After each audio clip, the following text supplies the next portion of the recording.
Bienvenidos a la ponencia Lo importante de la enfermedad no es solo la enfermedad, enmarcada dentro del 17º Congreso Iberoamericano de Pacientes con Cáncer, organizado por GEPAC. En esta ocasión contamos con la presencia de doña Mamen Olmo Prieto, trabajadora social sanitaria del Hospital de León desde el año 2010 y gerente de la Asociación Leonesa con las Enfermedades de la Sangre, ALCLES. Cuando quiera, Mamen. Muy buenas tardes, gracias a GEPAC y os felicito un año más por la organización de este congreso, que es uno de los actos fundamentales a lo largo del año para los pacientes, familiares y profesionales relacionados con el cáncer. La ponencia que de esta tarde, lo más importante de la enfermedad, no es solo la enfermedad, va a hacer referencia sobre todo a todos los aspectos psicoemocionales que tanto el paciente como la familia padecen una vez que se les diagnostica esta enfermedad, el cáncer. Vamos a abordar 4 aspectos fundamentales: el diagnóstico del cáncer, qué pasa tras el diagnóstico, la evolución, una tercera parte que sería la continuación con nuestra vida, y vamos a dedicar también un capítulo a un aspecto importante y novedoso como es la humanización. Bueno, pues comenzamos. En un primer momento hay un diagnóstico, un cáncer, y de repente, ¿qué pasa? Bueno, pues durante los primeros días, durante las primeras semanas, la persona entra en un estado que nosotros llamamos de shock emocional. Toda la vida se detiene, se paraliza el tiempo, de repente ya no hay prisas, no hay obligaciones, no hay quehaceres diarios, únicamente tenemos en la mente la palabra cáncer y lo que eso implica. Todo se detiene momentáneamente, iniciando así un proceso de duelo. En este primer momento para el paciente, lo fundamental y lo que le importa realmente es todo lo que conlleva los tratamientos, las hospitalizaciones, las pruebas. Todo gira alrededor del área sanitaria. ¿Qué será? ¿Qué me harán? ¿Cuánto durará esto? ¿Cuánto durará el tratamiento? ¿Qué efectos tendrá? La emoción fundamental es la incertidumbre. La incertidumbre sobre el pronóstico, sobre lo que me van a hacer, sobre el procedimiento, pero también un temor ante lo desconocido. Es algo nuevo, algo que ha paralizado nuestra vida y que no entendemos. Empieza a relacionarse, en lugar de tener sus relaciones habituales, solamente con el entorno sanitario, con unos profesionales que hasta ahora eran desconocidos, con un ambiente y con un espacio al que habitualmente no acudía. Como decía, durante esas primeras semanas únicamente importa la enfermedad. La necesidad fundamental del paciente es la información médica y la atención sanitaria.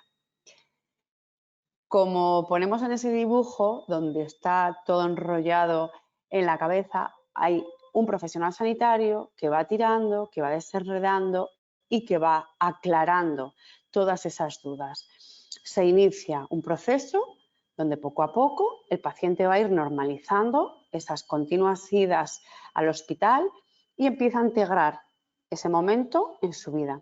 Se va familiarizando con esa situación, con el tener que ir a pruebas, analíticas, a consultas, y es en ese momento cuando empieza a preocuparse o empieza a visibilizar otros aspectos que durante estas primeras semanas habían quedado enmascarados por esa área sanitaria, ¿no?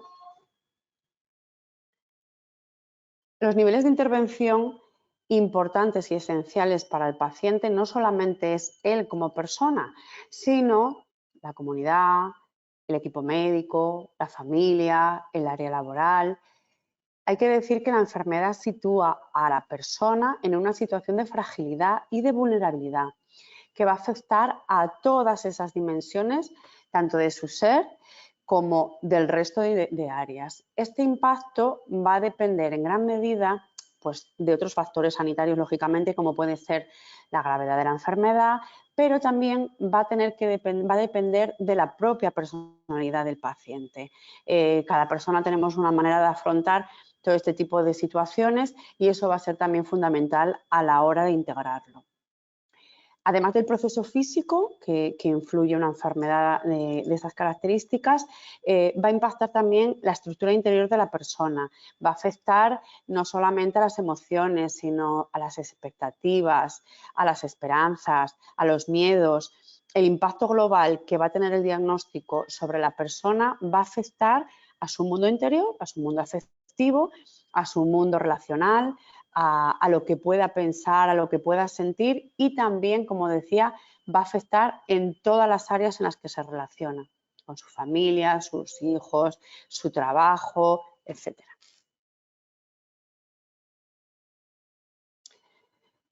El concepto de salud no es un concepto solamente físico, como ya sabemos a estas alturas. El concepto de salud hace alusión a un estado de perfecto bienestar físico, mental y social. Es decir, la salud no es solo la ausencia de la enfermedad, sino que es ese estado de bienestar. Lo ideal, ¿qué sería? Lo ideal sería que desde el área sanitaria, desde ese primer diagnóstico que se da de un cáncer, pudiéramos, por tanto, integrar y abordar todas esas áreas dentro del sistema de salud para poder perfectamente acoger al paciente en ese estado perfecto de bienestar, no solamente físico, sino sociofamiliar. Poder intervenir en todas estas áreas desde ese mismo momento del diagnóstico. Esto se llama una planificación centrada en la persona. La atención centrada en la persona quiere decir que se implica reconocer la peculiaridad de cada persona, centrarnos en sus capacidades, en sus fortalezas, en su red social, en su red familiar, es decir, no aislar el diagnóstico de la enfermedad del resto de áreas de la persona. Eso sería el primer impacto de la enfermedad donde el paciente recibe ese diagnóstico. Una vez que lo integra, una vez que ya él evoluciona en esa enfermedad, ¿qué es lo que pasa? Bueno, pues el paciente lo primero que empieza es a preocuparse de la familia. Para nosotros la familia es el principal recurso con el que contamos para tener una atención óptima del enfermo. Es el pilar fundamental, es el pilar básico para garantizar la calidad de vida en este proceso vital. Una larga enfermedad como es un cáncer supone una ruptura de la vida cotidiana. Va a implicar que la familia va a tener que hacer un reajuste de todos los miembros. ¿Por qué? Porque se van a modificar las relaciones. A veces puede suceder que tengamos un familiar que es el cuidador. Puede ser que tengamos una persona dependiente en casa. Va a relacionarse también, a implicarse las rutinas. Se rompe el equilibrio que en ese momento existía en la familia. El sistema familiar se va a tener que reestructurar y se va a tener que adaptar a esta nueva situación, desde organizar los tiempos, los horarios de cole, de comidas. Hay una inversión, a veces una modificación en los roles. A veces esa persona que sustenta a la familia puede ser el paciente. Puede ser que el que era cuidador, como puede ser la esposa, pase a ser la enferma. Es decir, la familia tiene que compatibilizar su propia vida con el cuidado del paciente. Muchas veces se puede dar reacciones que llamamos de incompatibilidad. Es decir, no puedo ser la cuidadora del paciente cuando ya soy la cuidadora de otras personas que dejo en el domicilio. Además de la familia, van a disminuir también las relaciones con los vecinos, las relaciones con la familia extensa y, como decía anteriormente, iniciamos unas nuevas relaciones con el personal sanitario, con otros pacientes, con otros enfermos, lo cual hasta ese momento es algo completamente nuevo y ajeno. En el caso de existir niños pequeños, por ejemplo, va a disminuir también el tiempo de dedicación y atención y van a aparecer seguramente otras personas que otro personal de apoyo, porque voy a necesitar para esa incompatibilidad otras personas que compartan estos cuidados conmigo. las reacciones emocionales y de conducta de estos pequeños también va a ir convirtiéndose en un tema importante.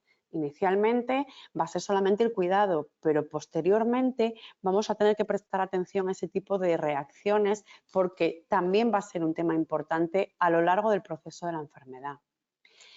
Del mismo modo, los adolescentes es un tema fundamental y en este proceso.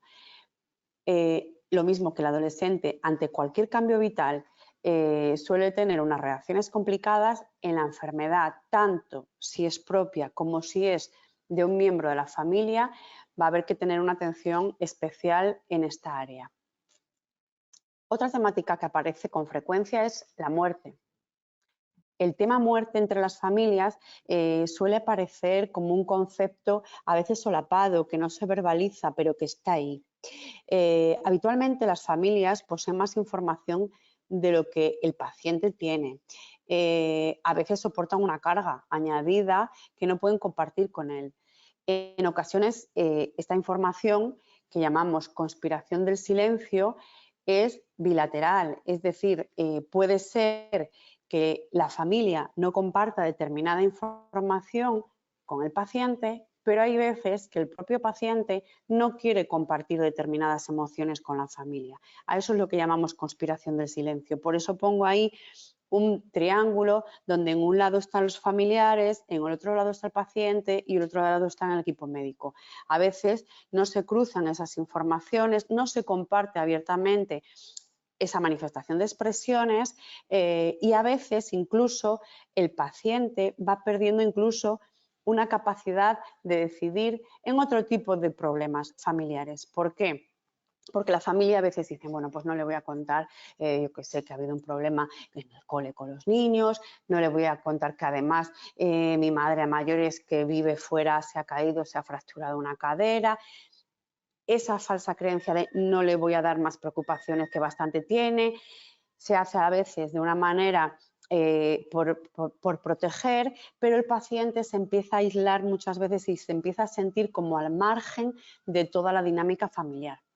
Esto puede perjudicar al paciente, pero sí que es verdad que hay veces que determinadas informaciones, dependiendo de la personalidad del paciente, de cómo el paciente esté en ese momento, bueno, puede ayudarnos también a que el paciente no se derrumbe ante una situación que a veces puede ser traumática.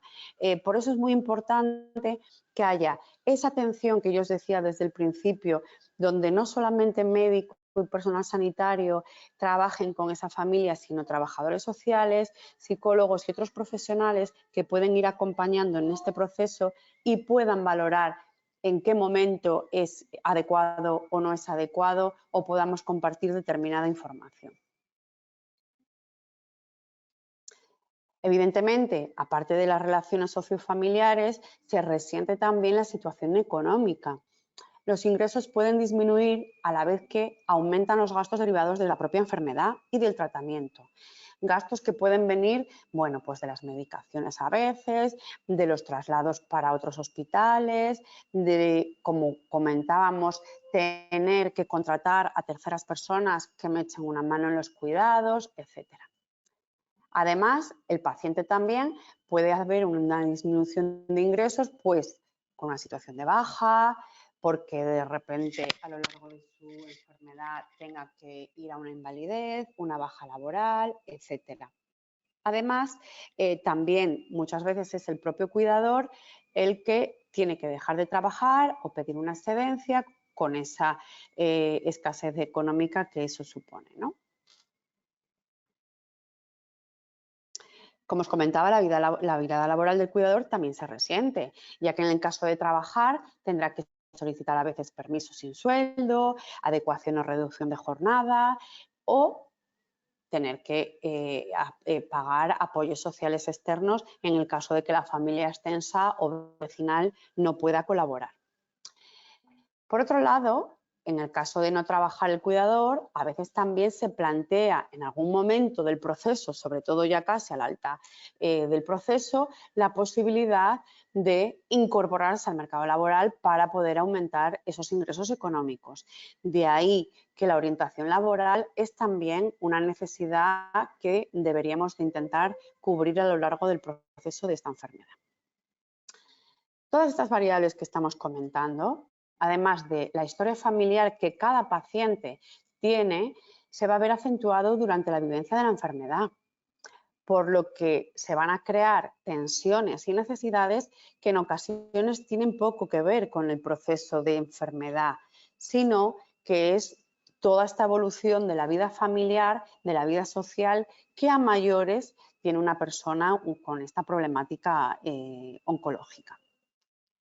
En este sentido es muy importante estar atento y prevenir lo que llamamos la claudicación familiar. Como pongo en la diapositiva, muchos de nuestros pacientes, de nuestras familias, solicitan la ayuda en este punto. Es decir, cuando hemos pasado por todas estas fases que ha habido determinadas problemáticas y han entrado ya en una claudicación de ya no sé por dónde puedo salir con todo esto, y es cuando solicitan la ayuda. ¿Qué demandas y qué necesidades nosotros estamos detectando que existen en estos procesos? Pues, como os he estado comentando, unas dificultades familiares en primer lugar. Una sobrecarga del cuidador, riesgo de claudicación, conflictos familiares, la insuficiente red de apoyo, incompatibilidad en definitiva con los distintos ciclos vitales que la familia tiene en ese momento. Otras dificultades son las económicas, como os he comentado. Importante, la escasa conciencia o la aceptación de la enfermedad o de la discapacidad que produce. A menudo esta escasa conciencia o esta escasa aceptación muchas veces es una de las necesidades fundamentales. La aceptación y el paso a la siguiente fase para dejarnos ayudar, para continuar con nuestra vida, también es una demanda de las que más se hace. A veces es muy importante también la necesidad de estos aspectos legales, asesoramiento respecto a las incapacitaciones, a las invalideces, etc. Otras demandas que también vemos es las dificultades de vivienda, no solamente porque haya condiciones de escasa habitabilidad o demás, sino la existencia de barreras arquitectónicas, porque a lo mejor la persona, aunque sea de manera momentánea, pues tiene una movilidad reducida, etcétera.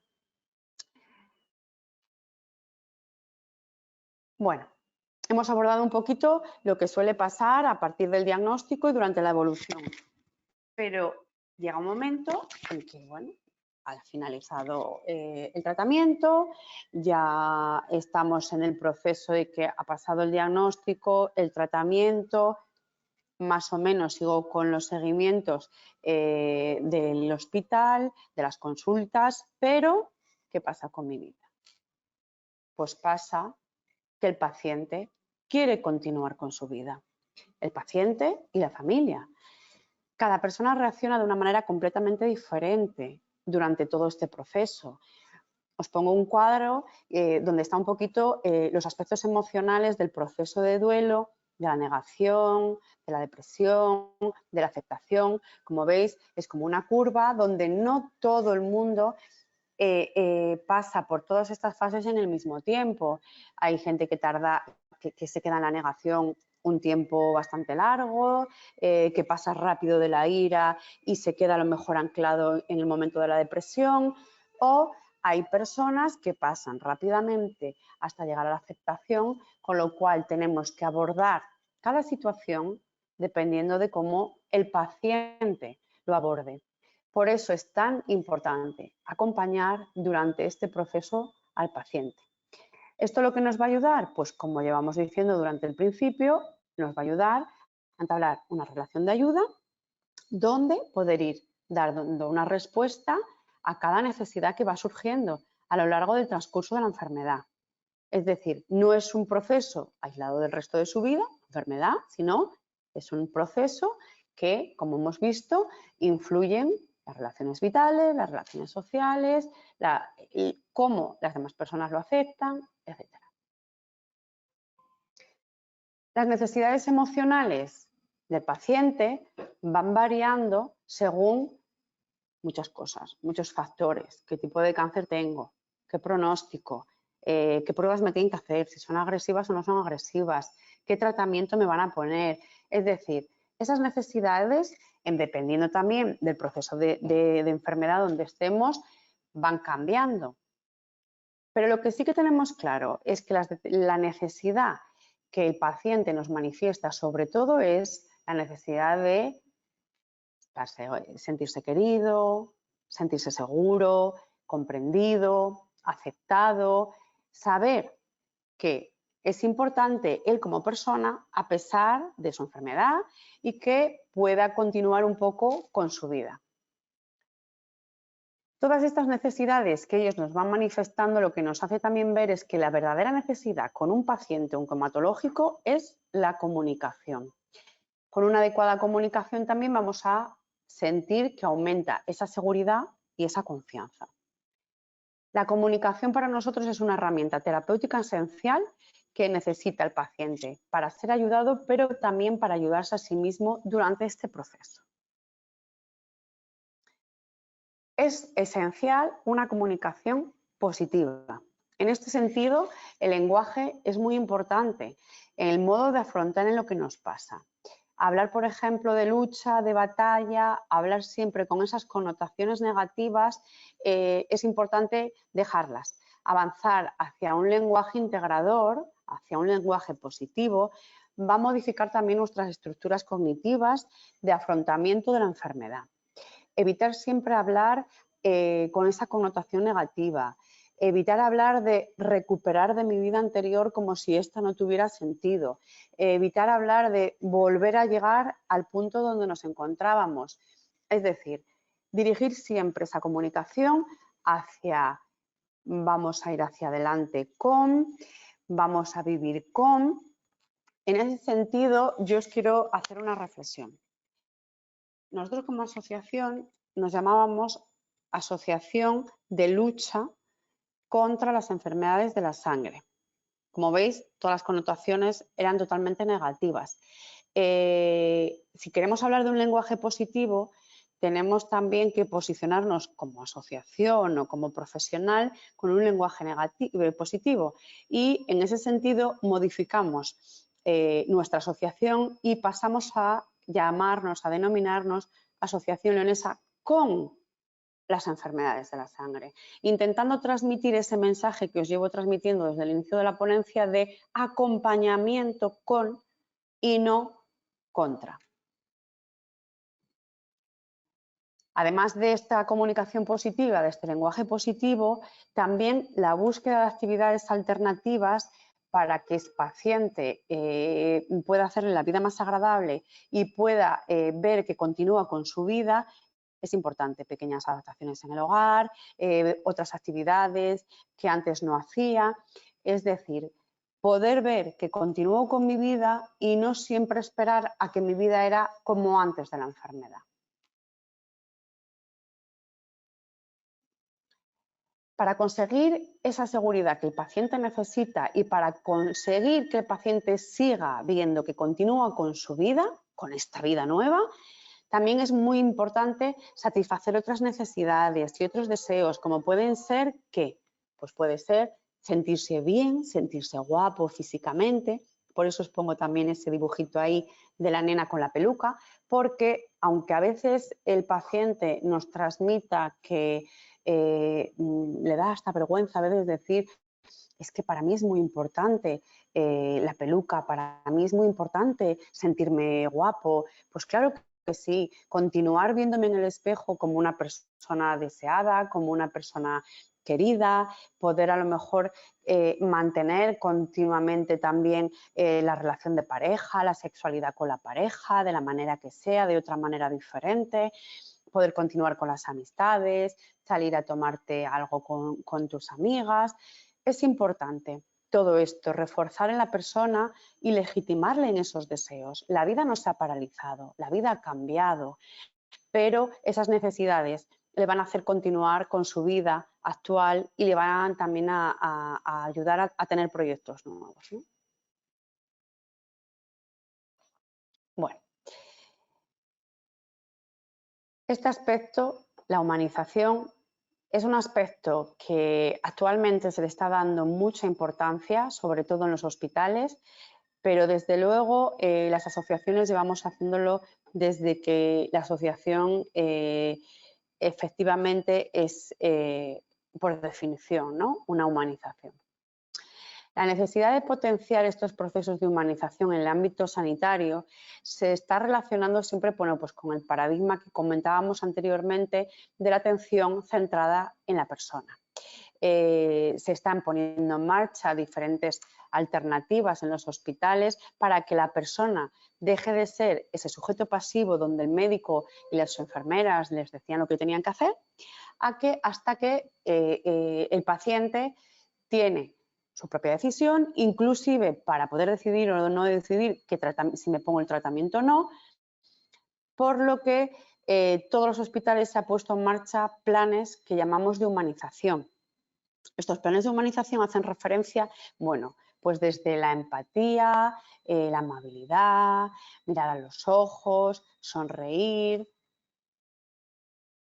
dulcificar espacios, redecorar plantas, modificar determinados uniformes del personal, plantear, por ejemplo, pues el descanso durante la noche, entrar menos veces a la habitación, dar más intimidad, intentar que haya más habitaciones individuales.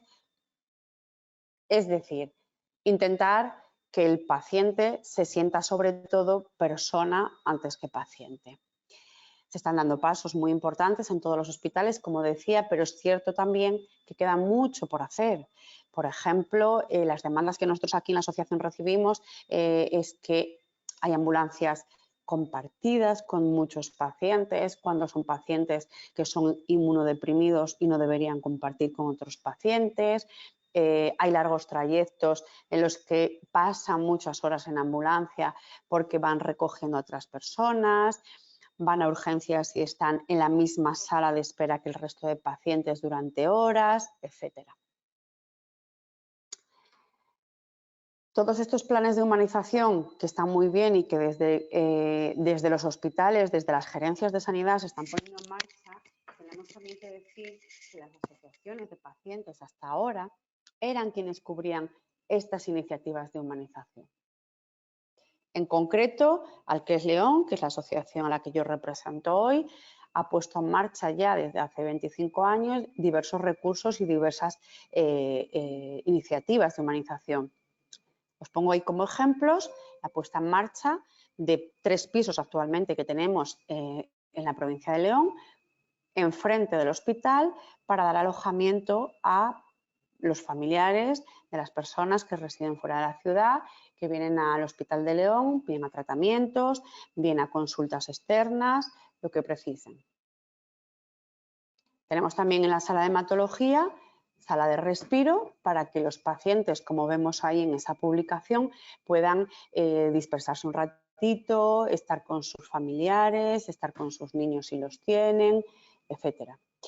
Además, hemos puesto también como humanización publicaciones para acercar este tipo de enfermedades también a la sociedad. Hemos puesto en marcha el paciente experto, que es una iniciativa que está dando muy buenos resultados porque es el propio paciente el que se pone en contacto con otro paciente y le explica un poquito su proceso y le acompaña en él, etcétera.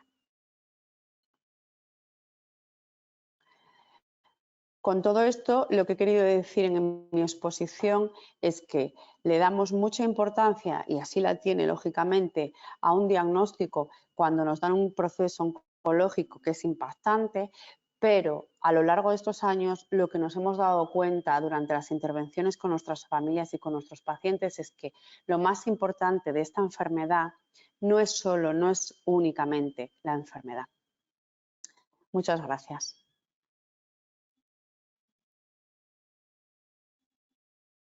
Muchísimas gracias por sus palabras. Con esto concluye la ponencia. Lo importante de la enfermedad no es solo la enfermedad. Le agradecemos una vez más, doña Mamen Olmo, su colaboración, totalmente altruista, y a los asistentes su interés. Muchísimas gracias. Muchas gracias.